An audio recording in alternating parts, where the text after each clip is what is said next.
এই যে প্রবাসীরা থাকতেছে হয়তোটা প্রবাসীরা মনের ভিতরে শান্তি আছে, তুমি আমার দাও। হয়তো বা এই মুখ টেনশন, হয়তো বা এই মুখ টেনশন, হ্যাঁ 14টা ঘন্টা এলে খালি ফেরার বেলায়, হ্যাঁ ফেরার বেলায় হ্যাঁ কাম স্বর্ণ, হ্যাঁ কাম গাড়ি, হ্যাঁ কাম নারী, হ্যাঁ কাম বাড়ি, আর হ্যাঁ মরুক না বাসক এইটার কোনো চিন্তা হই না। হ্যাঁ মজা মেরে সাপ হয়ে দেখা এর কাম টেয়া মাস শেষে টাকা দিলে প্রবাসীরা সুমা দেয় মোবাইলে, ও আমার আব্বা। আর টাকা না দিলে ককি হ্যাঁ মাগিবাজি করছে না, মদ খা জোয়া খেল না, টাকা যা খুঁজ মানে 2 মাস যে অসুখ বেরোলেছে এটা তো কেউ দেখতেছে না, কেউ বিশ্বাস করতেছে না যে দিনটা খিয়ালে যাইতেছে। হ্যাঁ মাসে যে তুমি মরে যাবো আর টাকা ঢুকতে হইব ব্যাংক, বুঝছো? তারা ভালো ভালো শাড়ি কিনতে হইব, আর বইনের জামার বেতি এটা দিব, আর এইটা দিব। মানে প্রবাসী কি ভালো আছে না খারাপ আছে এটা জিগাবার টাইমই নাই।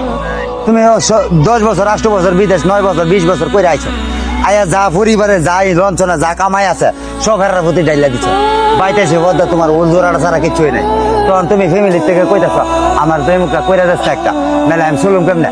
তখন গিয়া দাও তোর জীবনে তুই আমরা কি দিছ, তুই যেটা দিছ সেটা সংসারে টেয়ে হয়েছে না, তোরে কি করে জান তোরটা তুই বুঝ। এমন পরিস্থিতি শিকার আমি, নাহলে আমি আজ বিদেশ করে আমার ঘরে উঠে চাল থাকতো না কেন?